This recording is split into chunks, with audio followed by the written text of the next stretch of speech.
Of course, the Irish border is still a major dividing point heading into next week's vote. Now the EU is stepping up its efforts to help Theresa May push her deal through Parliament. Well, German Foreign Affairs Minister Heiko will be in Dublin tomorrow for talks with the Irish leadership on possible solutions to the backstop issue. Well, Euronews' political editor Darren McCaffrey joins us now live from Brussels. Good evening, Darren. So Ireland and Germany are trying to find ways to overcome the obstacle of this Irish backstop. What could be proposed?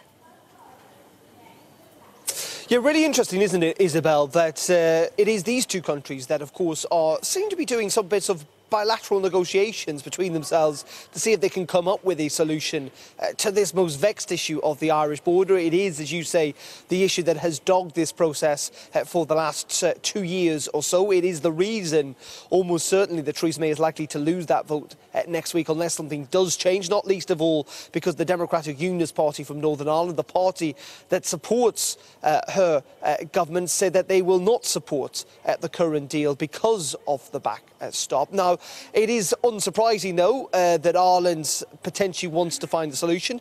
It, of course, would be very adversely affected in a no-deal scenario. Forecasts suggest it may well be as affected economically as the United Kingdom. And Germany is seen as the pragmatic power broker in all of this, in contrast necessarily to France, who are taking a much harder line. But the question is, what solution can be found? There is lots of talk about things like the exchange of letters, about assurances on trying to say that any backstop would be temporary. But the question, of course, what Brexiteers are looking for, what many British parliamentarians are looking for, is something, Isabel, that would be legally binding. And at this stage, that looks a long way off. Well, exactly, because ultimately they're kind of stuck with the withdrawal agreement. What room for manoeuvre have they got outside of that?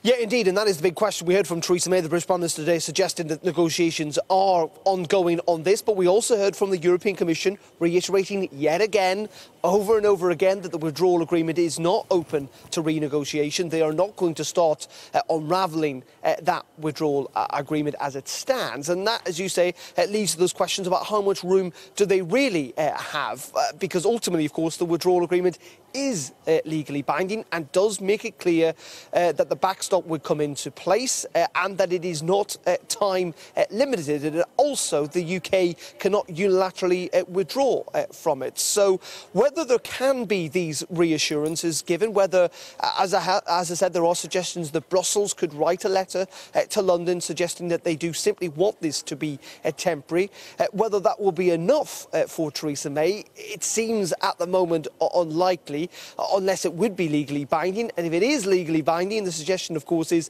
that it would undermine the withdrawal agreement itself. That is not to say that this is ultimately, of course, a political discussion where there is politics, there is potentially a way out of this, and there is an expectation that we could see some movement at the start of next week here in Brussels to try and give Theresa May a little bit more room, a little bit more that might win over some MPs. Whether it will be enough, given the opposition in Parliament at the moment, Isabel, you'd have to conclude it probably won't be, but you know, stranger things have happened in politics, and it is clear that Brussels and London are talking, that Dublin and Germany and Berlin are talking to try and find a way through this.